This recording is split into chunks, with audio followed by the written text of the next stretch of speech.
¿Qué tal? Muy buenas noches a todos ustedes. Bienvenidos a La Voz del Residente en Otorrinolaringología. Como todos los lunes, le damos la bienvenida y agradecemos mucho su presencia con nosotros esta noche. Si es primera vez que está con nosotros y no conoce la dinámica, permítame comentarle en qué consiste. Tenemos un doctor invitado quien está realizando una exposición de alrededor de 25 a 30 minutos. Terminando dicha exposición, tendremos la intervención de nuestro doctor mentor, que ya conocen, el doctor Isaac Montoya, ya que él nos ha estado acompañando en diferentes webinarios. ¿Cuál es el propósito de tener un mentor con nosotros? Podrá ser un complemento sobre la plática de nuestro residente, algún consejo, alguna felicitación, contar algún tipo de caso, lo que él vea necesario o le guste comentar después de la exposición del doctor.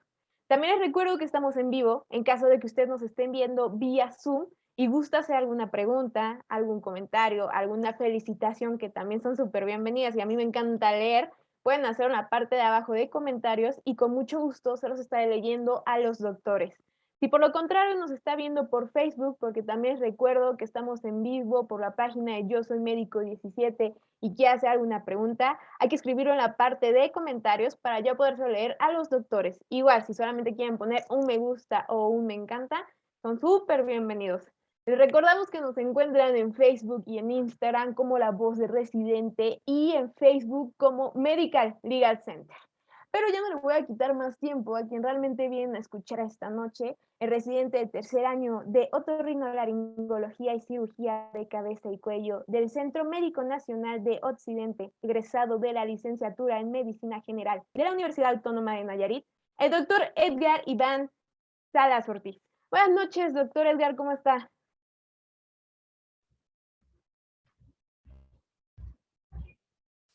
Hola, buenas noches, ¿qué tal? ¿Sí nos escucha bien? ¿No hay ningún problema en el audio? Yo lo escucho muy bien. ¿Ustedes me escuchan? Excelente. Sí, se escucha muy bien, doctor. Entonces, lo dejo con el mejor público, que son los residentes de otorrinolaringología. Por favor, ya puede comenzar con su exposición. Muchas gracias, buenas noches a todos.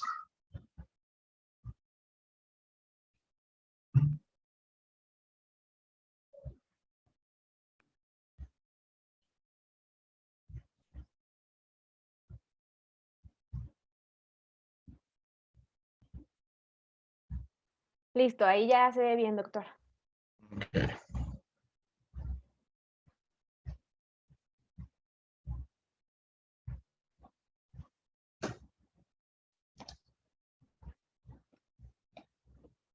Muy bien, ¿ahí se ve bien? Sí, doctor, ahí se ve bien, bien todo. Muy bien, gracias. Pues una vez más, buenas noches a todos. El día de hoy vamos a hablar sobre el tratamiento quirúrgico de fístulas de líquido cefalorraquídeo por vía nasal. Mi nombre es Edgar Iván Salas Ortiz y soy residente de tercer año. Estoy haciendo la especialidad en otorrinolaringología y cirugía de cabeza y cuello en el Centro Médico Nacional de Occidente. Vamos a comenzar definiendo qué es una fístula de líquido cefalorraquídeo. La podemos definir como una pérdida de la continuidad de la base del cráneo y de las meninges, lo cual va a permitir una fuga o pérdida de líquido cefalorraquídeo que se va a encontrar desde el espacio subaracnoideo y va a pasar hacia la cavidad nasal. La incidencia es de 2.4 en 100.000 habitantes y en países como en Estados Unidos se considera que el recurso que se utiliza para el tratamiento de las mismas es de aproximadamente 444 millones de dólares, por lo que se considera una patología de gran importancia y gran relevancia en estos países. La etiología de estas fístulas o pérdidas de líquido cefalorraquídeo se van a clasificar en dos grandes grupos, las que van a ser traumáticas y las que van a ser no traumáticas. Vamos a ver que la mayoría de estas, en el 90%, tienen algún antecedente de haber sido traumáticas, ya sea secundaria a un traumatismo o alguna intervención quirúrgica, neuroquirúrgica o alguna intervención de base de cráneo de senos paranasales. Y las menos comunes, que son las no traumáticas, que corresponden al 10%, van a ser secundarias a infecciones o algunas tumoraciones que puedan producir lesiones o lisis a nivel de la base del cráneo y comunicación desde el espacio subaracnoideo hacia la cavidad nasal.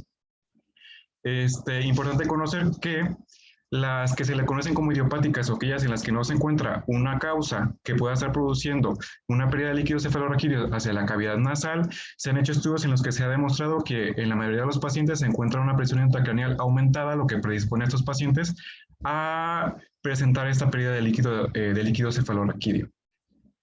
por lo que en realidad no se considera que exista como tal una causa idiopática bien descrita, ya que siempre se puede encontrar una causa.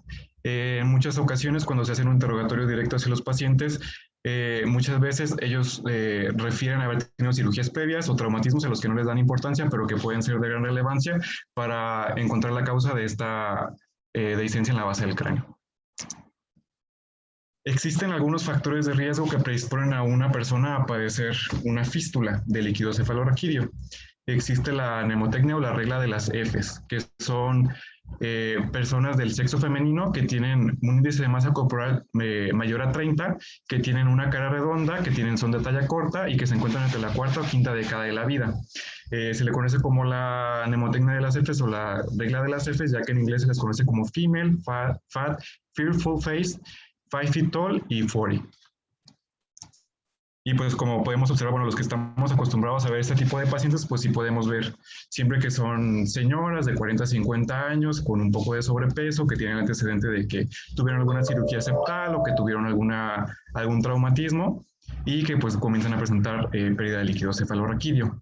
Importante también poder identificar en la historia clínica los diagnósticos diferenciales de estas patologías. Muchas veces pueden cursar con pacientes que tienen antecedente de rinitis alérgica, rinitis vasomotora, sinusitis crónica, que pueden tener sensación de descarga posterior y pueden confundirse la rinorrea hialina que tienen con una rinorrea acuosa, que va a ser el síntoma principal de los pacientes que tienen fístulas de líquido cefalorraquídeo. Importante conocer cuál va a ser la diferencia entre la clínica de una y otra para que podamos hacer el diagnóstico diferencial. Importante que sepamos que estas fístulas generalmente se van a encontrar en la base del cráneo y etmoides anterior. Generalmente el sitio más común es a nivel de la lámina cribosa, por donde entra el nervio olfatorio.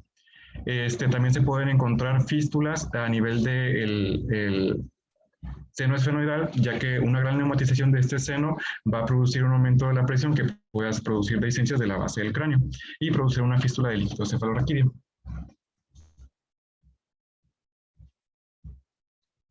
Aquí no sé si pueden ver mi puntero. ¿Sí se ve? Sí, doctor, sí se ve. Muy bien, gracias. Aquí podemos observar un corte coronal de una tomografía de senos paranasales, en la cual podemos observar los sitios principales de dehiscencia, donde se van a localizar las principales fístulas de líquido cefalorraquídeo, que va a ser a nivel de la fobia etmoidal, la lamela lateral y de la lámina cribosa. Ahora, ¿cuál va a ser la clínica que van a presentar estos pacientes? Pues la principal va a ser una rinorrea acuosa y hialina que se va a localizar en solo una de las fosas nasales del paciente. Después de que tienen esta descarga, ellos van a referir que van a tener una sensación de un sabor salado o metálico. Esta se va a desencadenar con los esfuerzos, con las valsalvas, con los esfuerzos o cuando ellos agachan la cabeza. Van a referir que cuando se agachan para amarrarse sus agujetas, tienen pérdida de líquido por la nariz y que ya tienen meses de evolución. Otra presentación clínica puede ser algún paciente que haya tenido un traumatismo craneoencefálico y posterior a eso presente salida de líquido por la nariz, inmediatamente después del traumatismo, o que haya tenido antecedente de una cirugía y que la fístula sea posterior a la misma, durante la misma o tiempo después de la cirugía. El diagnóstico. En los países en los que se describe el estudio de las fístulas de líquido cefalorraquídeo, principalmente en Estados Unidos, existe un protocolo bien descrito para el diagnóstico de las fístulas. Primero, se va a mencionar que el gold estándar es la visualización de la misma, es decir, aplicar un catéter subaracnoideo en el que se aplica fluoroseína y por medio de una endoscopía evidenciar el sitio donde sale el líquido cefalorraquídeo, que va a salir pintadito de un color verde característico de la fluoroseína. Sin embargo, pues la mayoría de los pacientes que vamos a ver nos van a llegar directamente a la consulta o al servicio de urgencias referidos de otro servicio por la pérdida de líquido cefalorraquídeo que está refiriendo el paciente. ¿Qué es lo que tenemos que hacer primero? Pues evidenciar que lo que está perdiendo el paciente por su nariz sí es líquido cefalorraquídeo.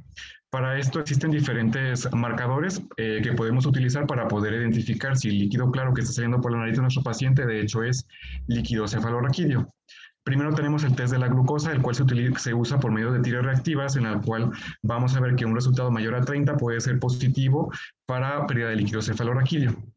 Sin embargo, está bien descrito que esta puede tener varios sesgos y que es la que tiene la peor sensibilidad y la peor especificidad. Hacia este momento, en la mayoría de los artículos, se utiliza la beta-2-transferrina como el marcador estándar para identificación de líquido cefalorraquídeo en la cavidad nasal. Esta, sin embargo, no está disponible en la mayoría de los hospitales y se considera que es una prueba que es cara. En algunos países como en Estados Unidos y en Europa se está utilizando la proteína B-traza, la cual tiene una sensibilidad y especificidad de hasta el 100%. Es más barata y se puede realizar más fácil para la identificación del líquido cefalorraquídeo. Estamos presentando este algoritmo en el cual podemos observar que primero se va a pedir la proteína B-traza. ¿Por qué la proteína B-traza? Porque es más barata y se puede conseguir más fácil. Una vez que se hace el estudio, podemos ver que un nivel menor de 0.64 es negativo para pérdida de líquido cefalorraquídeo y uno que tiene mayor de 0.64 miligramos sobre litro, pero menor de 1.14 es dudoso. Entonces, en este necesitaríamos una prueba confirmatoria o complementaria, que sería con la utilización de la beta-2-transferrina. Si esta sale positiva, pues se diagnostica la fístula de líquido cefalorraquídeo. Y cuando la proteína B-traza sale con un resultado mayor de 1.14, podríamos considerarlo confirmatorio de la presencia de líquido cefalorraquídeo. En varios artículos y en la bibliografía se reporta que cuando tenemos un reporte positivo, ya sea de beta-2-transferina o de B-traza, es suficientemente diagnóstico como para que nosotros podamos meter a quirófano al paciente sin tener un estudio de imagen confirmatorio. ¿Por qué? Nosotros vamos a ver que para poder realizar una adecuada localización del defecto, vamos a necesitar de estudios de imagen. Una vez que nosotros ya sabemos que el paciente efectivamente tiene pérdida de líquido cefalorraquídeo con alguna de estas pruebas, pues ahora lo que sigue es identificar el sitio del defecto. Existen algunos estudios de imagen, como puede ser la tomografía de cortes finos, una cisternotomografía y la cisternoresonancia magnética. Actualmente está escrito que la cisternotomografía de cortes finos menores a 1 milímetro son el estudio más realizado para poder identificar el sitio de lesión. Ahora bien, ¿cuál es el problema? Que se necesita que el paciente tenga pérdida de líquido cefalorraquídeo durante la realización del estudio para que se pueda identificar el sitio exacto de la lesión. Muchas veces esos pueden tener falsos negativos en los cuales no se identifica un sitio de lesión, pero que donde la clínica está muy clara de que el paciente está teniendo pérdida de líquido cefalorraquídeo.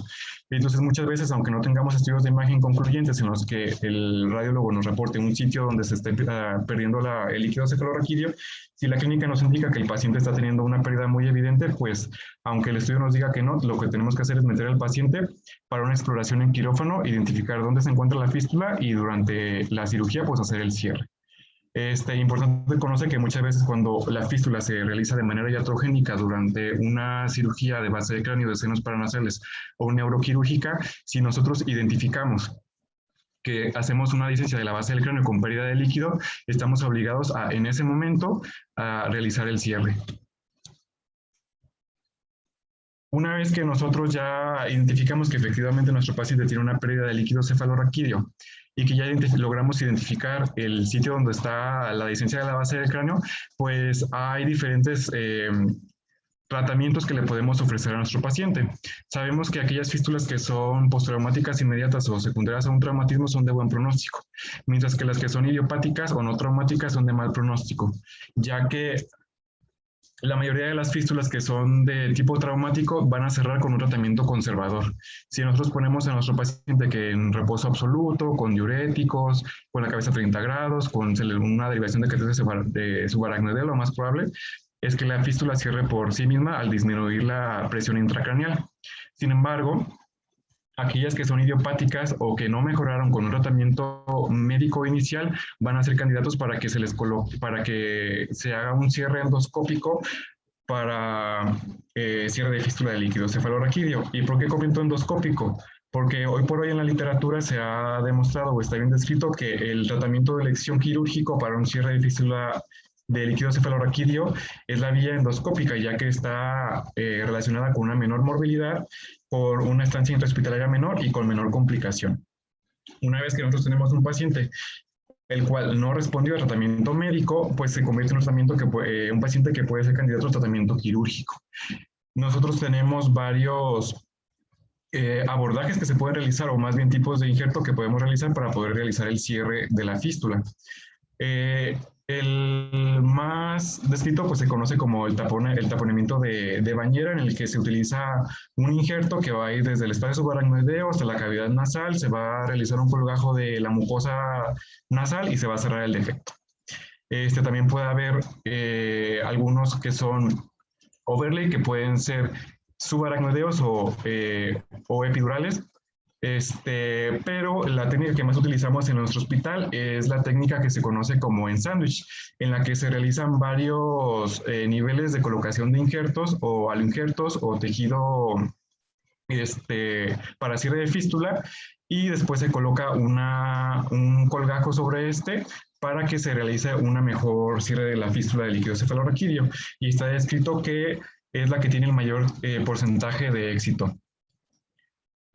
Como ya les había comentado, primero se tiene que identificar durante endoscopía el sitio de donde se encuentra la fístula del líquido cefalorraquídeo. Si nosotros estamos haciendo una cirugía transquirúrgica o de senos paranasales, estamos operando unos pólipos, una sinusitis crónica, alguna tumoración, y de repente vemos que hay una dehiscencia de la base del cráneo, o que nosotros hicimos una lesión que puede presentar salida de líquido cefalorraquídeo, pues como ya les había comentado, estamos obligados a, en ese momento, realizar un cierre endoscópico de la misma y reparar la fístula. Como ya les había comentado, pues generalmente las que son traumáticas son de buen pronóstico y tienden a cerrar con tratamiento médico hasta 3 semanas después de que se inician las medidas que disminuyen la presión intracraneal. Sin embargo, pues las que son no traumáticas casi nunca cierran de manera espontánea. Ahora, el manejo conservador, que va a ser el tratamiento inicial de estas fístulas. Pues si nosotros vemos que un paciente tiene una fístula que consideramos que es postraumática, que es de buen pronóstico, que no es secundaria a una cirugía en ese momento, pues la primera elección va a ser realizar un cierre por un manejo conservador. Vamos a colocar un catéter subaracnoideo para que salga líquido cefalorraquídeo y disminuya la presión intracraneal, para que esto ayude a que cierre la fístula. Se debe poner al paciente en reposo estricto con elevación de la cabecera a 30 grados. Vamos a indicarle que no puede realizar esfuerzos y por lo tanto se le van a indicar laxantes. Debemos indicar antibióticos que pasen la barrera hematoencefálica, como cefalosporinas de primera generación, y evitar valsalvas, ya que con la colocación del catéter subaracnoideo, si el paciente realizara valsalvas, se predispone la presencia de un neumoencéfalo.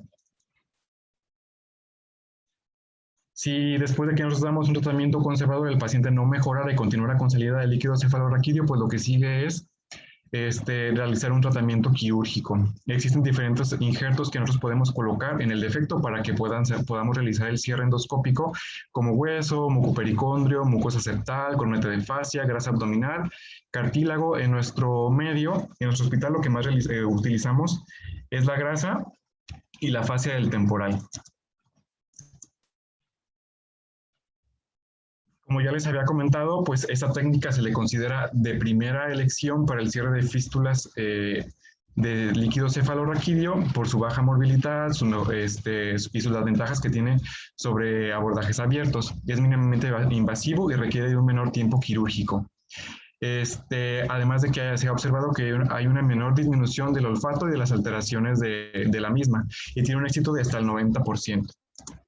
Vamos a dividir nosotros los injertos que podemos utilizar en autoinjertos y aloinjertos. Podemos utilizar como autógenos, fascia, injerto óseo o grasa, y de aloinjerto, dérmico acelular y sustitutos durales. Aquí tenemos un video de nuestro servicio en el cual podemos observar un cierre de fístula de líquido cefalorraquídeo endoscópico.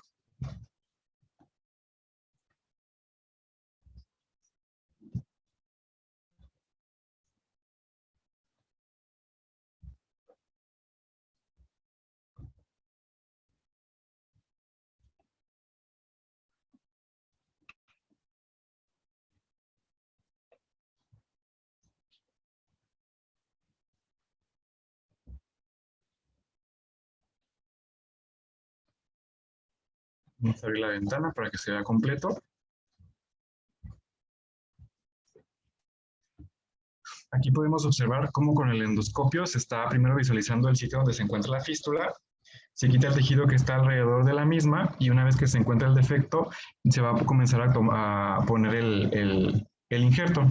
Podemos observar que aquí primero se coloca Gelfuan, el cual va a ir por dentro del huesito hasta el espacio subaracnoideo.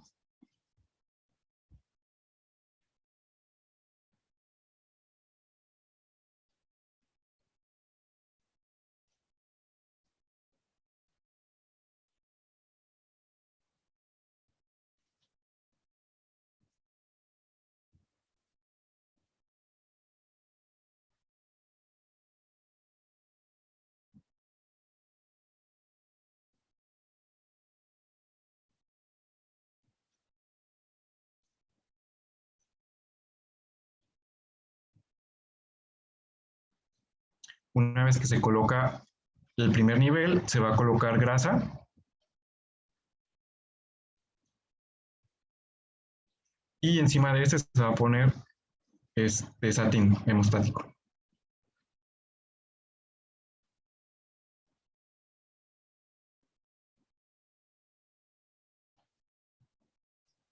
Y una vez que ponemos todas las capas del sándwich, pues vamos a colocar un colgajo de mucosa septal. Y encima de este se colocó Flowsil para sellar el defecto completamente y que se cierre la fístula.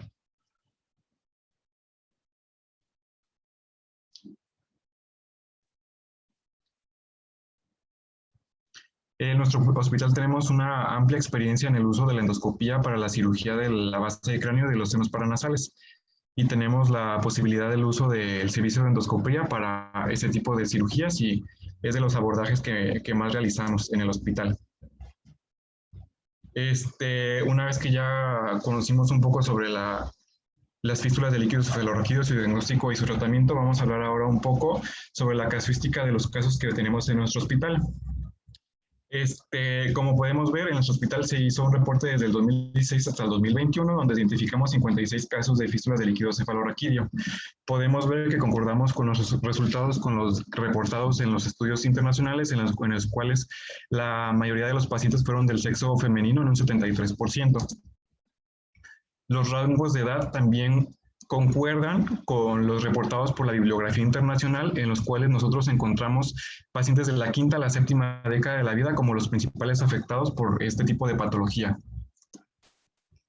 De los comórbidos asociados, también la hipertensión arterial, la cual sí corresponde con la etiología de la misma y por lo tanto corresponde también con la bibliografía internacional reportada en la mayoría de los estudios. Sin embargo, observamos que al momento de nosotros hacer el interrogatorio con los pacientes refieren que el 51% de las mismas no se encontró una causa traumática o no traumática la cual justificara la presencia de líquido cefalorraquídeo, lo cual es un hallazgo completamente discordante con lo reportado por la literatura internacional.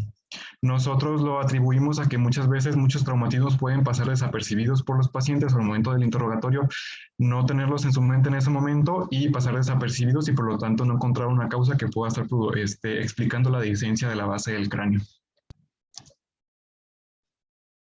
Podemos encontrar que, como reportado en la bibliografía internacional, nosotros también coincidimos que de nuestros casos, la mayoría de los pacientes se encontraban con un defecto en la lámina cribosa y a nivel del etmoides anterior. Una vez que nosotros operamos a estos pacientes, la mayoría de los mismos fueron cerrados con una técnica de injerto en sándwich, a los cuales la mayoría de los pacientes se les colocó grasa y facial temporal. A los mismos también, como en el caso que les presenté del video, se les puso Tisucol, Veriplas, Duragen o colgajo de mucosa nasal, entre otros. En los pacientes que fueron operados en nuestro hospital, en nuestro servicio, del 100% de los pacientes que se operaron, solamente el 7.15% de los pacientes necesitaron una reintervención para un nuevo cierre de la fístula, lo cual se encuentra por debajo de la media de los internacional, ya que en la mayoría de la literatura se reportó hasta un 10% de recidiva, en los pacientes que fueron sometidos a cierre endoscópico de fístulas de líquido cefalorraquídeo, lo que habla bien de nuestro servicio y del hospital y de los cirujanos que tiene.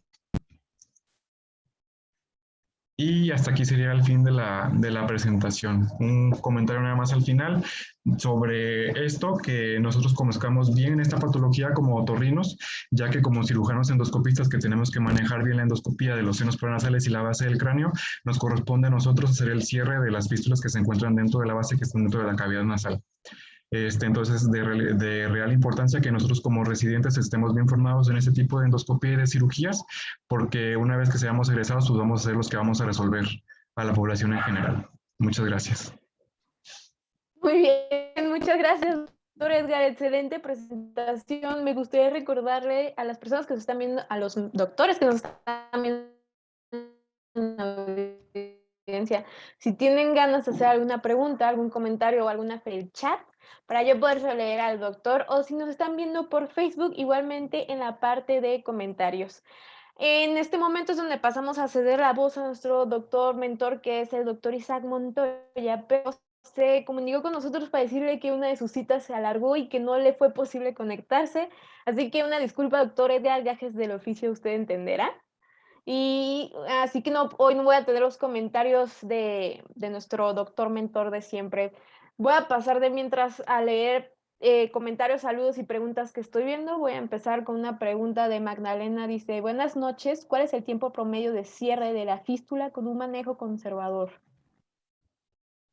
El tratamiento que se les debe dar es de 2 a 4 semanas. Primero se coloca el catéter subaracnoideo unos días, después se retira el mismo, pero las medidas de no realizar esfuerzos son de 2 a 4 semanas. Muy bien, voy a pasar a leer comentarios que más que nada son saludos y felicitaciones. De Javier le manda felicidades al doctor Edgar. Gina Antonella manda saludos y bendiciones de la página de Mitocondria. Mandan gracias y saludos.